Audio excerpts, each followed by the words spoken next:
திருப்பாவை பாடல்களும் விளக்கமும். பாடல் 23. மாரி மலைமுழஞ்சில் ராகம் பிலஹரி. மாரி மலைமுழஞ்சில் மன்னிக்கிடத்துறங்கும் சிறிய சிங்கம் அறிவுற்றுத் தீவிழித்து வேரி மயிர் பொங்க எப்பாடும் பேர்ந்துதறிமூறி நிமிர்ந்து முழங்கப் புறப்பட்டு போதருமா போலே நீ பூவைப் பூ வண்ணா. உன் கோயில் நின்று இங்ஙனே போந்தருளி கோப்புடைய சிறிய சிங்காசனத்திருந்து யாம் வந்த காரியம் ஆராய்ந்து அருளெலோர் எம்பாவாய். பொருள்: மழைக்காலத்தில் மலையிலுள்ள குகையில் உறங்கும் பெருமை மிக்க சிங்கம் விழிக்கிறது.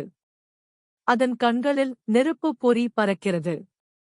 நாற்புறமும் நடமாடி பிடரி மயிரை சிலிர்த்து பெருமையுடன் நிமிர்ந்து கர்ஜனையுடன் வெளியே கிளம்புகிறது. அதுபோல காயாம்பூ நிறத்தையுடைய கண்ணனே, நீயும் வீரநடை போட்டு உன் கோயிலில் இருந்து வெளியேறி இங்கே வந்து அருள் செய்.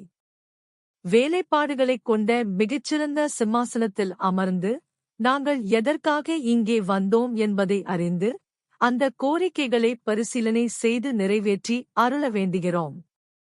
விளக்கம்: எதிரே இருப்பவன் கடவுள் என்பதற்காக வீட்டைக் கொடு, பொருளைக் கொடு, நகையைக் கொடு, வாகனத்தைக் கொடு என நம் கோரிக்கைகளை ஆண்டவன் முன்னால் வைக்கக்கூடாது.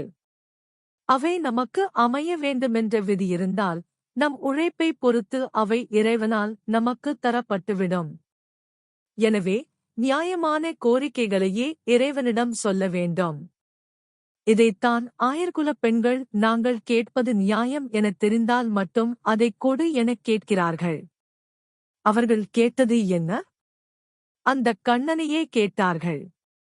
அவனோடு கலந்துவிட்டால் சோறு எதற்கு? வாகனம் எதற்கு? இதர வசதிகள் எதற்கு? அதற்கெல்லாம் மேலான பேரின்பமல்லவா கிடைக்கும். அதனால் அவனையே கேட்டார்கள் ஆயர்குலப் பெண்கள். உண்மை. பெரிதினும் பெரிது கேள் அல்லவா?